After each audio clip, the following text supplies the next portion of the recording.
He owned the land that became Double Oaks. He owned land along Oak Lawn. He owned hundreds of acres along West Boulevard. But in 1876, he did a remarkable thing. He purchased 66 acres just west of Beatty's Ford Road at the site that would become the Cedar Grove Cemetery. Welcome to Lost Soldiers, a production of Wreaths Across America Radio, brought to you by SaveCedarGrove.org and HistorySouth.org. Here are your hosts, Shay Malik Abdullah and Dr. Tom Hanchett. Hello and welcome to this next episode of Lost Soldiers. I'm Shay Malik Abdullah. With me, Charlotte's best historic fiddler, the ever trusty Dr. Tom Hanchett. Say hello, Tom. Good to be here. We have another great episode planned for you today about the lost soldiers of Cedar Grove Cemetery here in Charlotte, North Carolina. Joining us is a really special treat. We have convinced historian J. Michael Moore to tell us more and more about the wonderful things he has learned about Charlotte, Cedar Grove Cemetery, and in particular, two soldiers they call Cedar Grove home. J. Michael, say hello to us. Hello, nice to be here. So if you're just tuning into our podcast, there's a whole series of these. We are indebted to the good folks at the Carolina Room at the Charlotte-Mecklenburg Library, and also the folks at Imaginon who provide us with the podcast studio. We're partnering with the folks at Veterans Bridge Home and also Wreaths Across America, and digging into, no pun intended, this cemetery off of Beatty's Ford Road in West Charlotte. If you're not from Charlotte, it's a predominantly African-American area in our lifetime, but not so much as you go back. That's an interesting thing to find. And what we know going into this podcast is that there are 20 identifiable veterans who are interred at Cedar Grove, and we're using them as a way to look at the kind of the ordinary heroes, the ordinary daily life of African Americans, particularly in the 20th century. And, ordinary people make history just as much as famous people do. And so digging into and understanding the lives of these soldiers is a valuable thing. So what we're going to do, we've got J. Michael Moore here, and he is a whiz at looking at land records, life and death records, the public reminders that help us piece together stories. And he's pieced together stories about the land that became Cedar Grove. He's pieced together stories about one we didn't know, two of the veterans. And if we have time, we'll also look at the stories that he is coming to understand about Camp Green. Camp Green, World War I military installation here in Charlotte, with an amazing African-American history that's barely been discovered by our generation.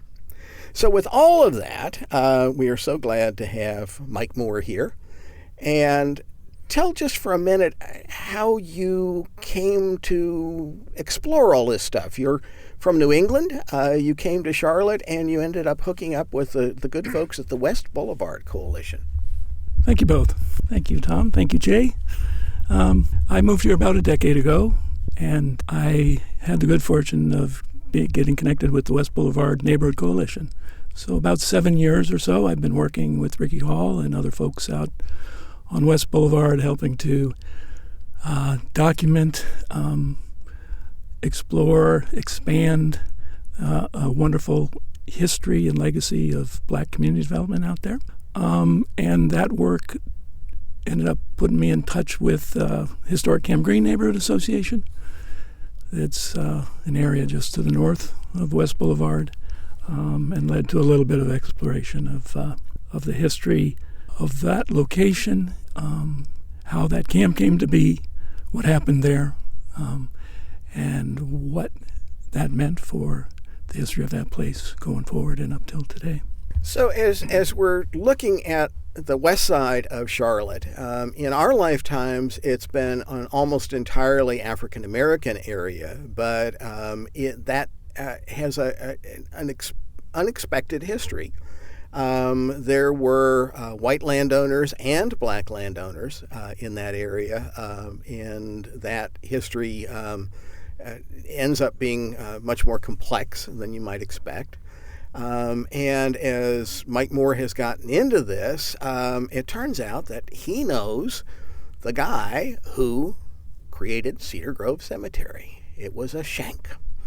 And the Schenck family are super important in Charlotte's black communities in the years after the Civil War.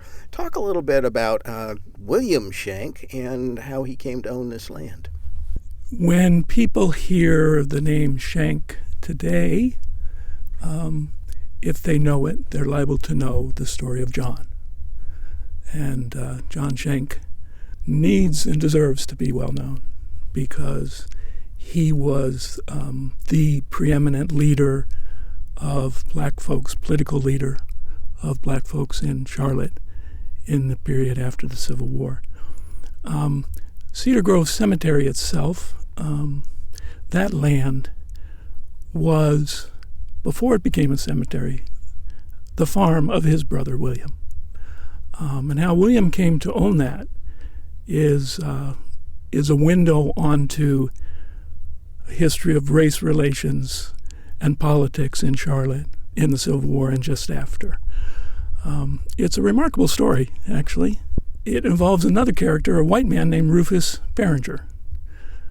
People in Charlotte are much more likely to know the name Rufus Berenger than they are to know the name William Schenck. That's because he was a wealthy white man.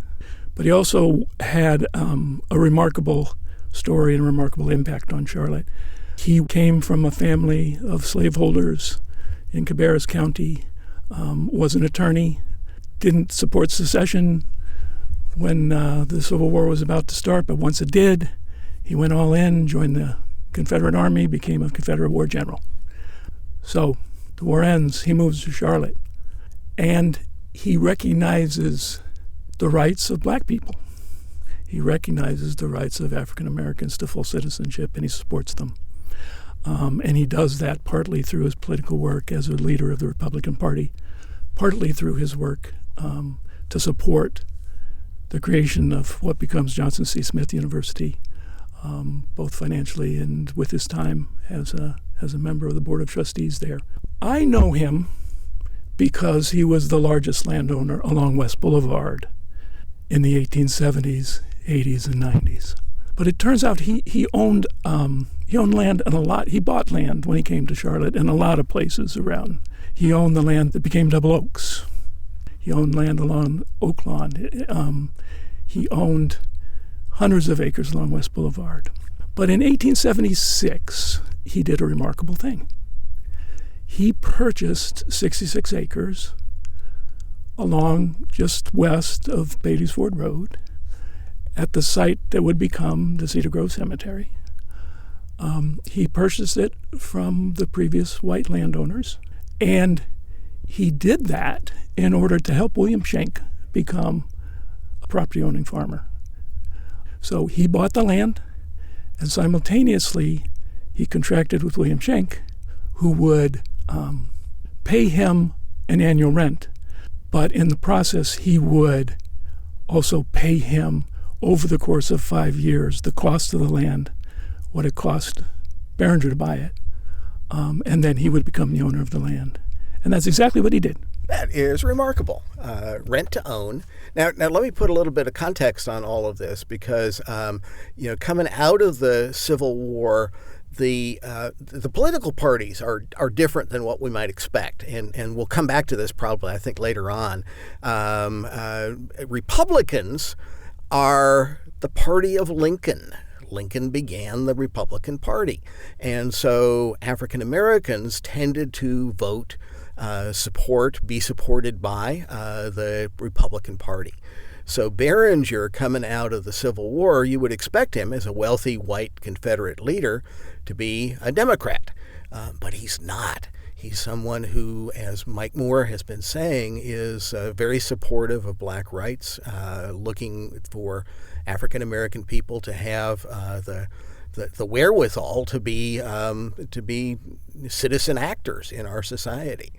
And so John Schenck, the noted leader, his brother wanted to be a farmer, and Rufus Barringer helped him do that. Wow. I know a little bit of the Schencks and the Barringers because of a book by Jeanette Thomas Greenwood called Bittersweet Legacy, which looks into black and white leadership in Charlotte in the years after the Civil War. But Mike Moore is telling me all sorts of stuff I don't know. Well, William lived on it and farmed it. The fact that he owned 66 acres and farmed 66 acres was a pretty remarkable thing in the 1870s in Mecklenburg County. Nearly every African American who lived in Mecklenburg County farmed, and nearly none of them owned the land that they farmed. So this was part of a process of change and social development and economic development and planting roots and growing a community that's you can't say enough about the impact of land ownership. And so that was a nice turn of events. William Schenck and his family lived there on that farm until he died. And a number of years later, his heirs sold the land. That within a year or two is purchased by the Cemetery Association. Ah, okay. Cedar Grove Cemetery Association, 1915. I agree wholeheartedly with Tom that we're learning some great new stuff here. One of the things I'm aware of with the history that you mentioned is Johnson C. Smith University, and we talked about that a little bit. What I'm picking up is the military connections that have really sort of shaped Charlotte. We know Biddle was a Union soldier who the school's named after, and then we're finding from you his direct opposition in war turned around and they got together and supported that school and the beginnings of the Beatties Ford community and the West End community that we refer to now up and down Beatties Ford Road. I think that's a fascinating angle, and if you look at it, you can see the city spread out in that direction, where we noticed that a lot of that land was offered because it was undesirable, I guess, outside of the limits of where white folks with money didn't want to live out there. They wanted to be in Uptown or in some different areas in Charlotte. So that land was less desirable from what I understand about it. But I just am really pointing back to that military connection and the juxtaposition of two opposing sides coming together to help really launch this black community that has thrived for so long, and now we find in peril. So this is really, really fascinating stuff. Tom, what else can we explore about Cedar Grove? Well, the stuff that Mike has found, he's tracked the ownership up into the 20th century. 1915 is when the land is sold to the Cedar Grove Cemetery Association. And talk a little bit about the suburban development in that area that's going on right in the 19-teens. The land that's the cemetery and the Cemetery Association in 1915, when it buys this land, it appears that it's both an effort to expand opportunities for burials and funeral experience for black folks, but it's also tied to the growing residential development along the corridor, right, along Beatties Ford Road. And so right around the time that developers are buying and developing Washington Heights, which is one of the first black suburban communities named for Booker T. Washington. That's around the time that the Schenck heirs are selling the land, which is just north and adjacent to Washington Heights. And it's clear from how it gets developed that the people doing it both want to create a cemetery and create residential opportunities at the same time. And so what they do is when the cemetery starts to operate and burials are taking place and it's starting to take form in 1915 and after, there's a particular site within those 66 acres that they work first. And it's not right along Beatty's Ford Road. It's a little bit off of Beatty's Ford Road. That's probably a better place for a cemetery, off of the road, a better setting. But it also leaves the more valuable, expensive land along Beatty's Ford Road for potential residential development. And that's exactly what happens. And so some of the streets in that area, there's a Sanders Street, there's a Washington Street. Sanders was probably the president of Johnson C. Smith University at that point. There are a couple of different Sanders that are running around in Charlotte history. But let me jump ahead a little bit into the 1920s because Zechariah Alexander becomes one of the people who's in charge of the Cemetery Association. Now, today, I don't know what you think, but I always assumed that cemeteries were all publicly owned, and they're not. Most cemeteries have private owners one way or another, and how that ownership is passed down through the generations is one of the reasons why some cemeteries get forgotten and some soldiers get lost. But I'm getting ahead. Talk about Zechariah Alexander and his connection.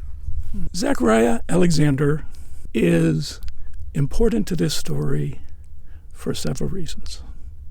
One is he becomes the premier funeral director in the African American community, and still today is a very important business, an important force in the community. Another reason is that he was the secretary of the Cemetery Association. A third reason is that he was a very prominent soldier in his youth. The three are connected through the story of the veterans in Cedar Grove. That was amazing, Michael, that you've taken lost soldiers and really we've gone back. A lot of this we didn't know. When my effort to get this show started and the effort I've put to get Cedar Grove Cemetery in reasonable enough shape that you can actually see it now, is really to explore and find out what we can learn about the lives of African Americans here in Charlotte, especially in the Beatty's Ford corridor, where we know things are. There's a lot of pressure there right now for the current citizens to be able to stay and maintain what we're finding out was built with them or built for them through service, through military service, and through building that reputation. It's one of the reasons we really wanted to focus on these lost soldiers, so we could learn more about how their service has affected outcomes in America and what it means to where we are today. It's really important to me, to Tom, to the community that we highlight and discuss these very important factors, because who knew? I did not know Alexander was a soldier when he got involved in the military. Charlotte's military history and how the black soldiers in the area were a major influence in what eventually would happen in our country. So just tying those things together is absolutely fascinating to me, and I can't wait to hear more about some of the soldiers buried in Cedar Grove. We mentioned 1915. We mentioned the Spanish-American War, or have we mentioned that yet? Because I think that is the first recognition, or the earliest recognition, is the Spanish-American War. We've talked about a little bit. Lusco Airy is a gentleman we've identified who was a participant in that war, and the military structure that existed at that time is also incredibly fascinating. So Tom's going to give us a little insight here, and then I'd love to know more about that. Yeah, we had, when we started this project, we knew about 20 veterans in Cedar Grove Cemetery, and we've been working on finding out more about them. Well, one of them was a guy named Alexander Torrence, and Mike's found out more about him. But another one we didn't know until today. And this is Lusco Airy, who is a Spanish-American War veteran. Spanish-American War in the 1890s was really the first time that African Americans could, step up and volunteer and defend our country in battle. And so there is an amazing story of black regiments in the Spanish-American War, and Zach Alexander was part of that, and so was Lesko Airy, one of our lost soldiers at Cedar Grove. Mike, tell us about, start wherever you want to.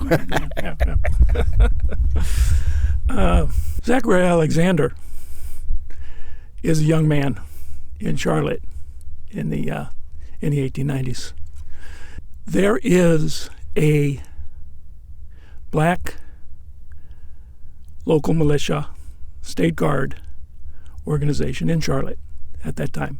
It is a remnant of what used to be a much more extensive African-American militia presence across the state.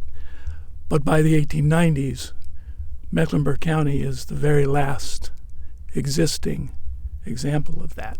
But when the Spanish-American War is declared in 1898, President McKinley puts out a call for volunteers.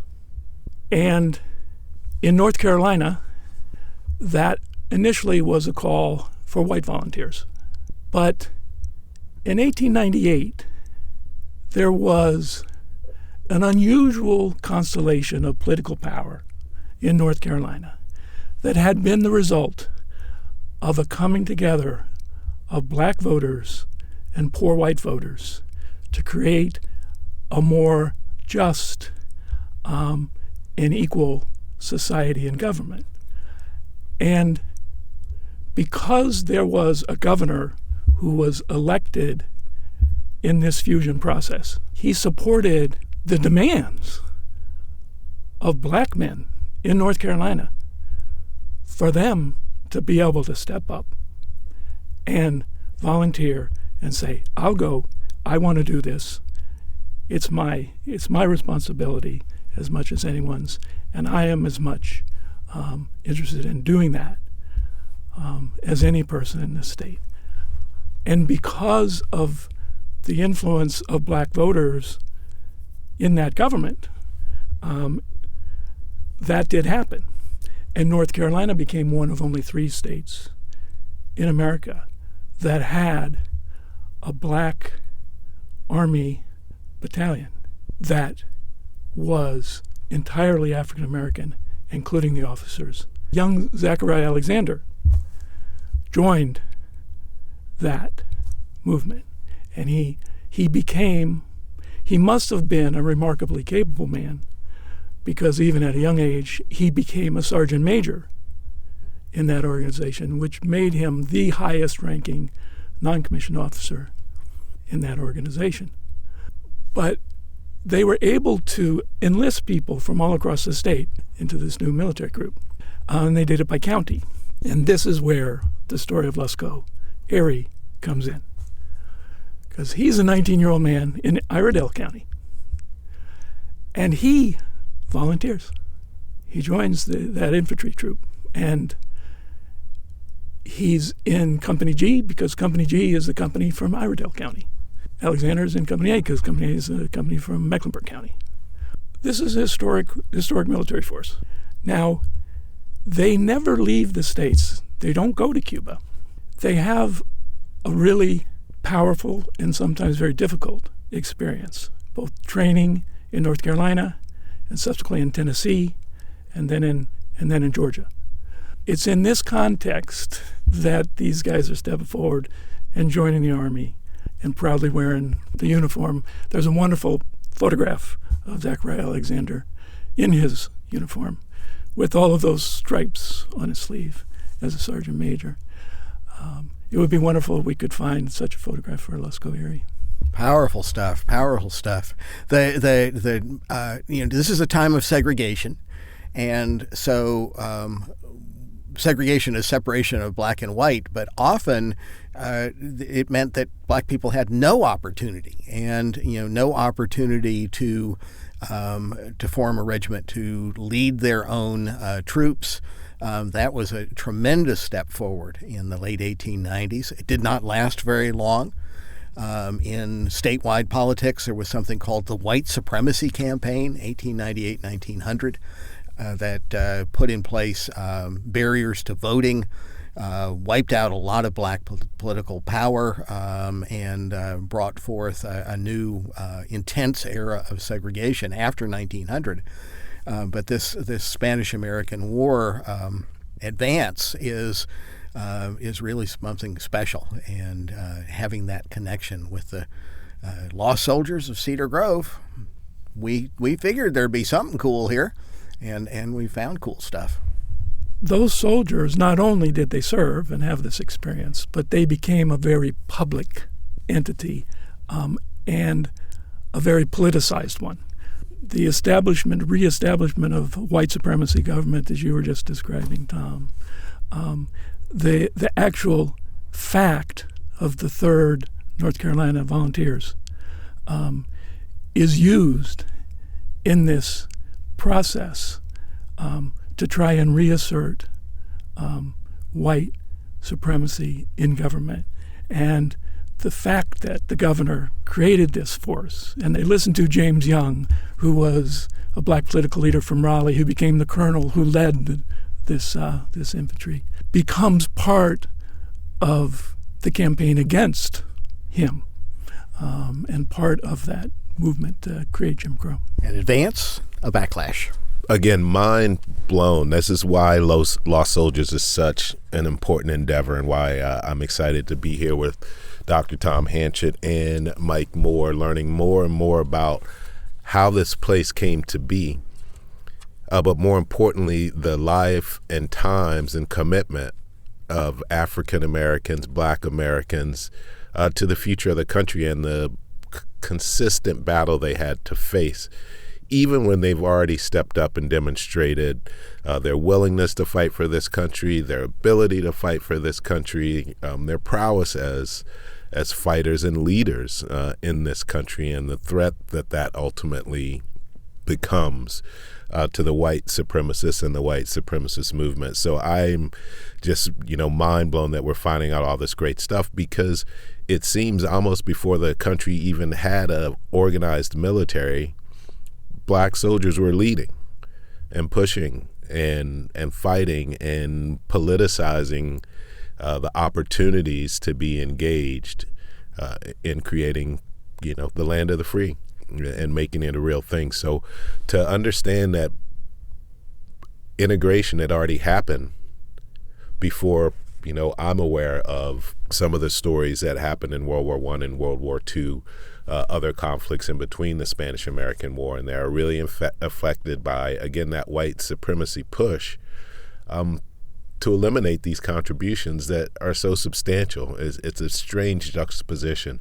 So Cedar Grove really does represent an incredible snapshot of history, not only here in Charlotte, but how it's affected the world, quite frankly. Tom?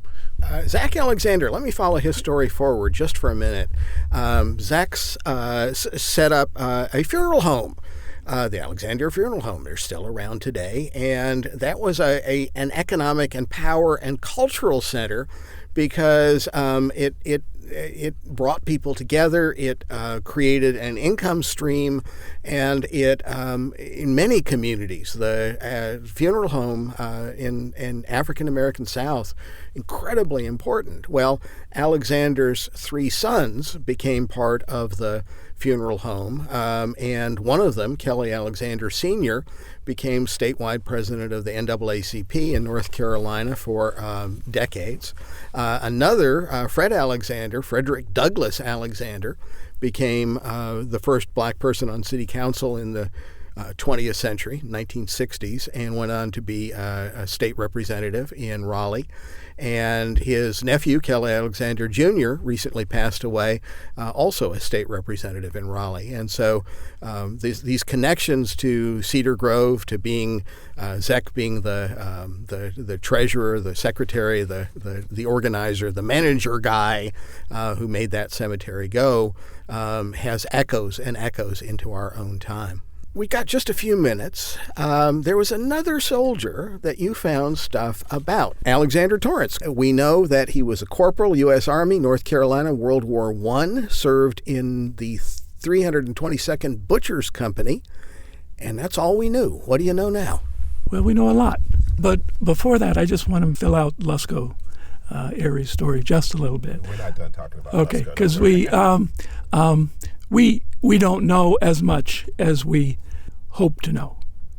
But what we do know is that he came back from his war service back to the Statesville area, that he married, and he lived there. And sometime in the very early part of the 20th century, he moved to Charlotte. And he moved up into Crab Orchard to the northeast of downtown Charlotte. That his wife passed and he remarried. And we know that he lived out his life as a farmer on land that he rented as a tenant farmer in Crab Orchard. And when he died in 1945, his widow, Mamie, applied for a military headstone for him, as he was entitled to for his service in the Spanish-American War.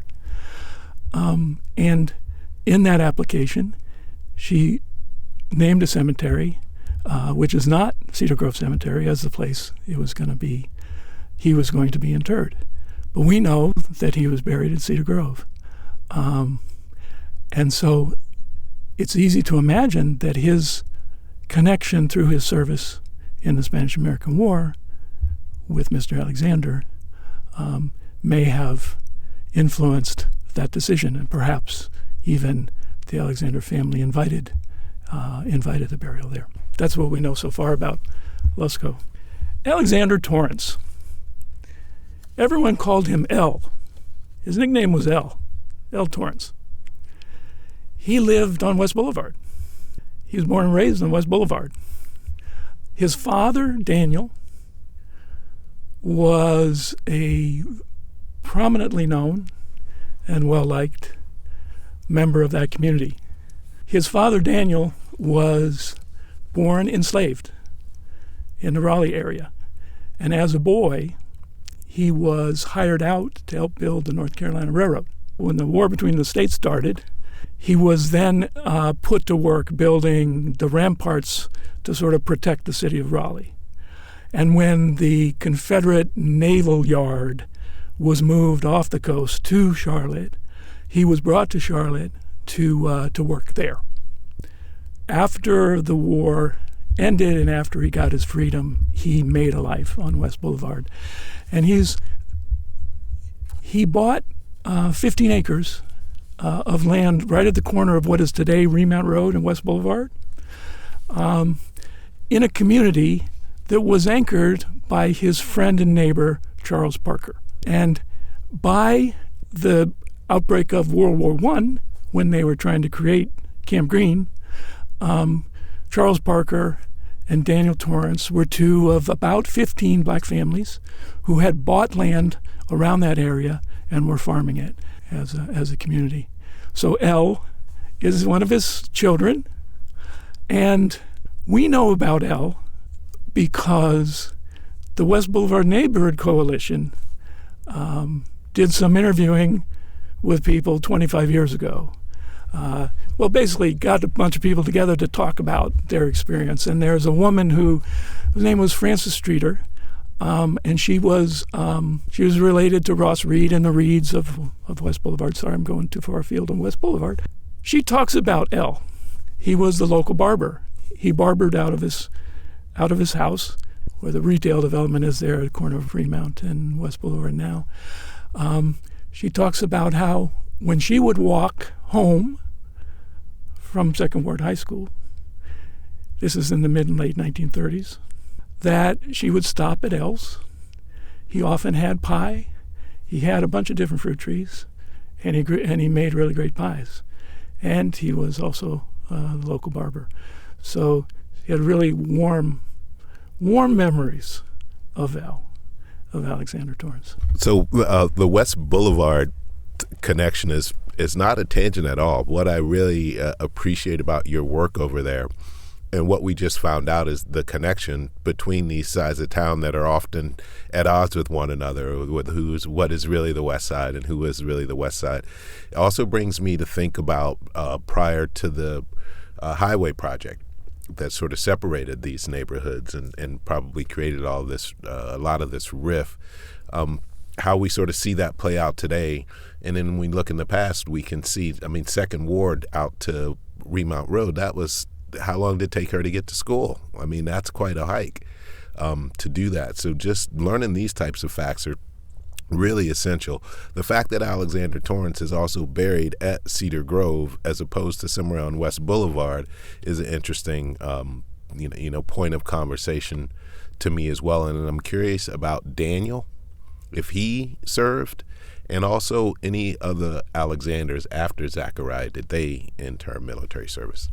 So in relation to Alex Torrence and his dad, Daniel Torrence, you can say Daniel served, right? He served as a force worker for the time up through the Civil War. Daniel is buried at Moore Sanctuary, AME Zion Church, the Cornerstone Church, sort of the cornerstone of all of the West Boulevard corridor. His neighbor and friend Charles Parker was is also buried there, and he's one of the people that helped to create that church, and including the local high school there. Yeah. So I don't know how Alexander Torrence ended up being buried at Cedar Grove. It's a good question, and I think it deserves a closer look. So we're listening to J. Michael Moore, and this is a good place to call a halt to this episode of the Lost Soldiers podcast. Mike, can we get you back to talk about Camp Green and West Boulevard and all of that stuff, how that relates to this cemetery? Would you come back on another podcast? Yeah. All righty. Shay? Well, thank you, J. Michael Moore, for joining us today on Lost Soldiers. Fantastic episode. We're looking forward to having you back. As Tom started off and stated, we'd like to thank all the people that have supported us in our endeavors here. Wreaths Across America, Wreaths Across America Radio, Veterans Bridge Home, John O'Connor of the Robinson Spangler Carolina Room. We're here at the Imagine On Theater. Big shout out and thanks to the folks here that welcome us. And we look forward to you joining us for our next episode of Lost Soldiers. Thanks for listening to Lost Soldiers, a production of Wreaths Across America Radio, brought to you by SaveCedarGrove.org and HistorySouth.org.